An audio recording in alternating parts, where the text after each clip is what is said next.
galime pasišnekėti apie motociklo paruošimo darbus, ką verta pasižiūrėti po žiemos. Turiu jam smagių detalių. Motomasters priekinis stabdžių diskas atsiuntė naują bakelį, uždėtas diskelis, uždėtas duslintuvas. Sveiki draugai, sveiki atvykę į naują video. Norėjau jūs pasveikinti su pavasariu, kuris pagaliau atėjo. Motociklininkai išvažiuoja į gatves. Aš irgi šiandien nusprendžiau pasikrapštyti prie savo gatvinio SMC motociklo. Netrukus įvyks visos motociklininkų sezono atidarymo šventės. Ir šiandien nusprendžiau, kad galime pasišnekėti apie motociklo paruošimo darbus prieš ateinantį sezoną. Ką verta pasižiūrėti po žiemos. Tai manau, kad galime pradėti nuo to, kad susitikus motociklą po žiemos reiktų apžiūrėti jo bendrą būklę. Ar niekur nėra išbėgusių tepalų ant žemės, ar variklio blokas kur nors neapsitepalavęs ir nėra jokių skysčių, kurių neturėtų ten būti.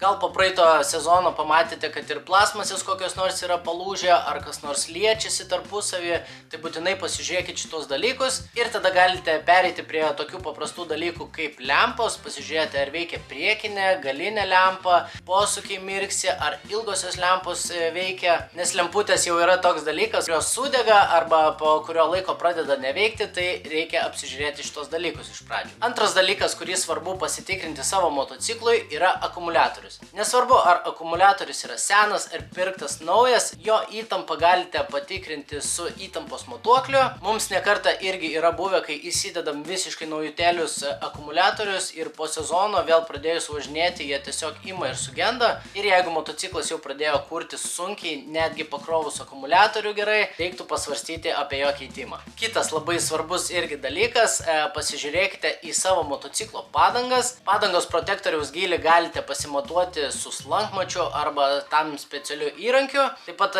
galite atkreipti dėmesį į savo padangų pagaminimo datą. Guma yra toks dalykas, kuris laikui bėgant kietėja. Kuo padangos kietesnės, tu gali paslysti ar padaryti avariją. Jeigu jos yra nusidėvėjusios, būtinai pasikeiskite jas. Taip pat, jeigu turite motociklo keltuvą, pasikėlę galinį arba priekinį ratą, būtinai prosukite ratą ir pasižiūrėkite, ar guoliai yra geri, ar ratas neturi klebėjimo. Jeigu motociklą dažnai plaunate su aukštu slėgio įrenginiu, gali būti, kad į guolius prieis vandens ir taip jie susigadina. Grandinė ir žvaigždės yra taip pat detalės, kurios dyla ir jas reikia prižiūrėti gan dažnai, valyti, plauti, tepti. Tai inspektuojame ant savo motociklo šias dalis, ar grandinė nėra per palaida, pasižiūrime į jos būklę, ar jos dar nereikia keisti. Taip pat būtinai pasižiūrime į žvaigždutes, ar dantukai dar nėra susidėvėję. Jeigu galinė žvaigždė yra susidėvėjus iki kritinės būklės, tai jums gali pradėti prašokinėti grandinę per tą žvaigždę, kas būtų labai negerai.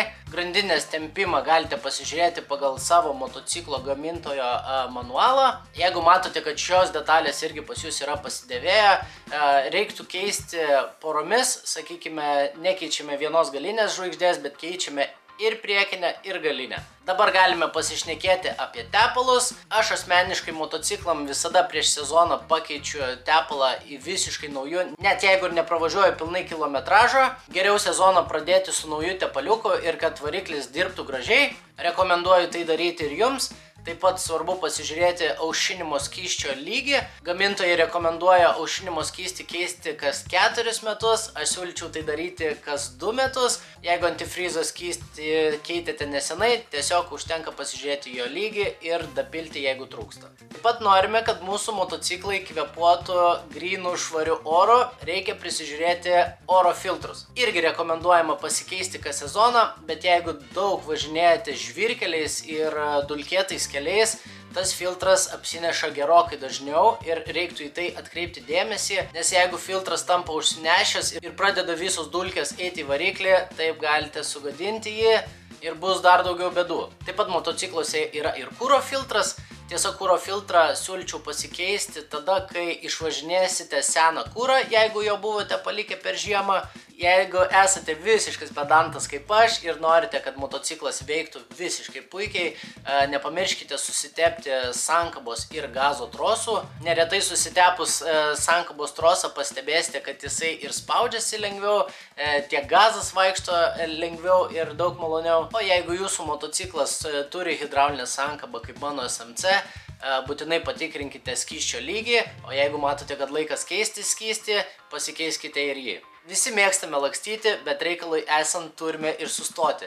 Tai būtinai pasižiūrėkite į savo stabdžius, patikrinkite stabdžių trinkeles, ant jų dažniausiai būna žymėjimas, ar kaladėlės dar yra geros ar ne.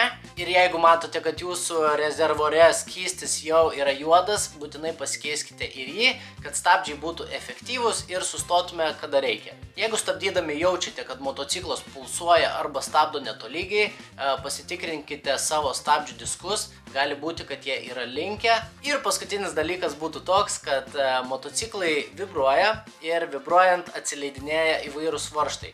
Tai pasitikrinkite visus svarbiausius motociklo varžtus, tai yra galinis, priekinis ratas, galinis rėmelis, amortizatoriai, variklio varžtai, ar nėra atsileidę jokios plasmasės. Tai jeigu peržiūrėjote visus šitos būtinus dalykus, manau esate pasiruošę sezonui, važinėkite saugiai, būkite atsakingi, prisiminkite, kad automobiliai mus pamiršta per žiemą ir labai retai mato motociklistus, tai būkit protingesni, galvokit visada 3 žingsniais į priekį ir linkiu jums gero laiko ir smagių kelionių. O dabar pereinam prie mano SMC motociklo, turiu jam smagių detalių, kad galėčiau irgi pradėti smagiai sezoną, einam dirbti. Tai galime pereiti prie šito motociklo paruošimo sezonui.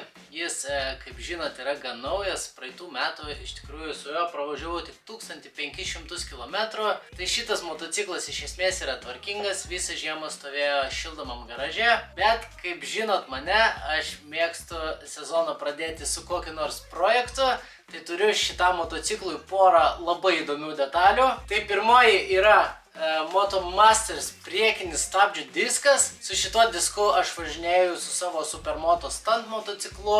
Stabdymas yra iš tikrųjų nepriekaištingas. Šitas diskas yra labai gražaus flame dizaino. Yra geriau ventiliuojamas negu standartinis ir taip pat yra lengvesnis negu standartinis. Kadangi su šito motociklu aš planuoju padaryti ir važiavimo ant priekinio rato ir gal nuvažiuoti pasivažinėti kokią trasą, tai mums reikės gerų stabdžių. Tai pakuojame šitą detalę ir dedam ant motociklo.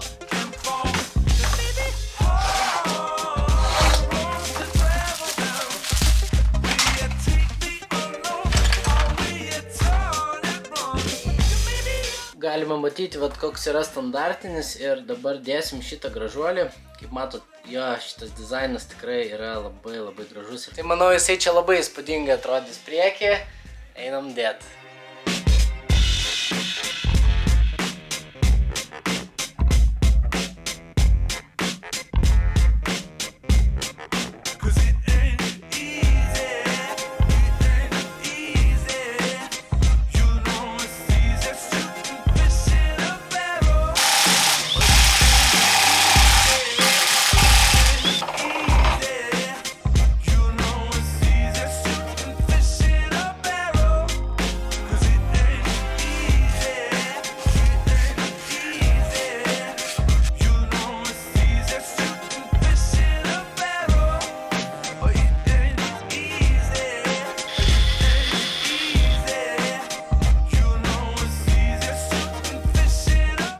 Diskelis jau yra instaliuotas, atrodo žiauriai gerai, piktai ir agresyviai. Viskas susidėjo be jokių problemų.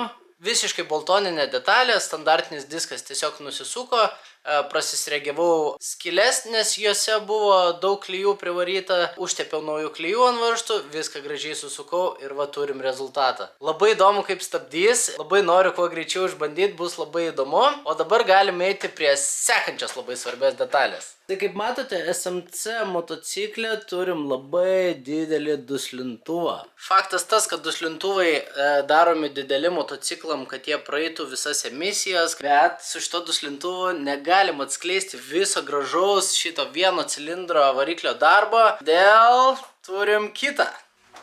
Va, tai GPR Exhaust Systems atsiuntė naują bakelį, kuris pakeis visą šitą didelį standartinį duslintuvą. Einam išsipakuot ir dėsim ant motociklo. Tai faktas, kad dėžę jau buvau pasipakavęs ir pasižiūrėjau, kas viduj. Dabar galim pasižiūrėti kartu. Tai viduj turime visą alkūnę, reikalingus tvirtinimo elementus ir pats duslintuvas. Taip gražiai supakuotas. Opa!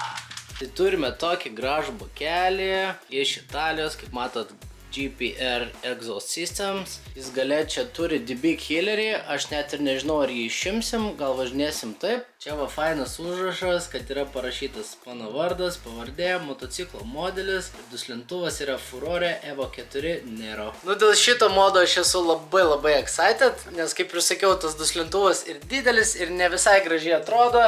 Šitas GPR'as yra vos net dvigubai mažesnis negu standartinis. Šitos šoninės plasmasės dar nesu šitą motociklą ėmęs, bus įdomu, pradedam dirbti. Taip greitai nuėmiau šoninę plasmasę, jinai čia stovi ant šito užkabinimo ir čia porą šponkyčių ir žiūriu, kad čia netgi yra vieta kaip bardačiokui įsidėti, net nežinau, kad čia yra. Gerai, tai einam dabar prie galo, čia irgi yra vienas varžtukas, čia va matau antras, ko gero ir gale bus, tai visą šitą irgi reikia nuimti.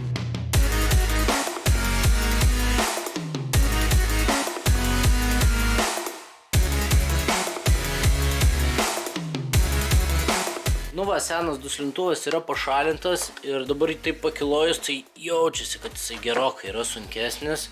Šitas naujas toks visas lengvas. Tai galim dabar palyginti abu duslintuvus. Kaip matot, tas tuninginis yra tikrai gerokai mažesnis ir atrodys daug smagiau. Ir čia dabar galima puikiai matyti, kad visas galinis rėmelis yra užpildytas baku. Labai įdomus sprendimas KTM-o. Tai dabar reikia išsipakuoti visą šitą reikalą, pasižiūrėti, kokiu čia laikiklių yra duota ir spręsim, kaip juos uždėti. Turim alkūnytę, turim šitą laikiklį, kuris eis ant duslintuvo, aišku, spiruoklis, porą varžtukų ir šitą laikiklį. Šitas laikiklis eis vietoj mūsų šito dabar esamo laikiklio. Manau, kad irgi nebus sudėtinga. Tai dabar nusiemu tą standartinį laikikliuką ir judu toliau su projektu.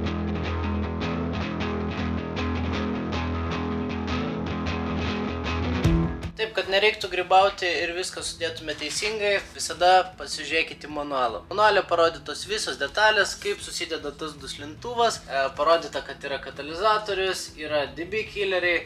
Taip pat prie šito duslintuvo yra pridėtas sertifikatas, kad šitas duslintuvas yra road legal ir gali su juo važiuoti legaliai.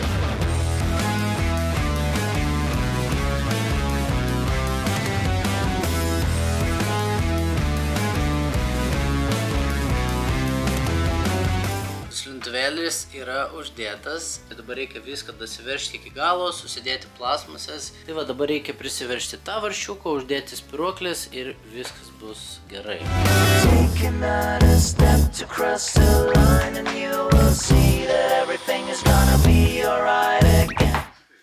Nu ką, labas rytas, draugai.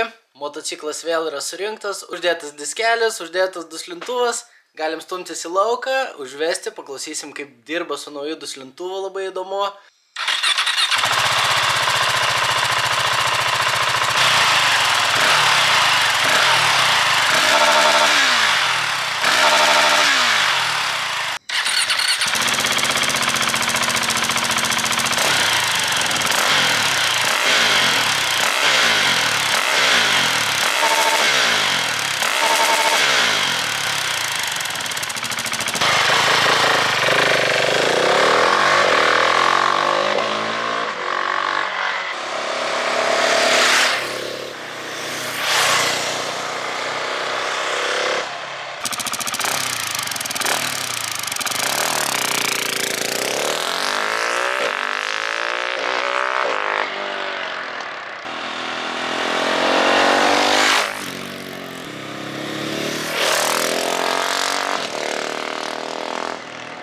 Maciukas jau yra sukonstruotas, būtinai pakomentuokit, ką galvojate apie garsą. Man tai labai patinka, iš tikrųjų labai pasikeitė jo variklio garsas, visas tonas, daug pikčiau dirba ir dar DB killeris yra instaliuotas. Tai būtų įdomu, jeigu išimčiau jį, bet bijau, kad galva išuš, tai tegul būna dabar. Čia pasivažinėjau, dar priekinius stabdžius irgi sutryniau, tai dabar irgi gerai stabdau, galima bus varyti ant priekinio rato. Tai va, šiam kartui tiek, toks nedidelis projekčiukas. Thank you very much Motomasters and GPR Exhaust Systems for the ports. Pradedam sezoną, varom į gatves, smagiai važinėtis, keliauti. Visiems linkėjimai, būkit saugus kelyje ir susitiksim kitam video.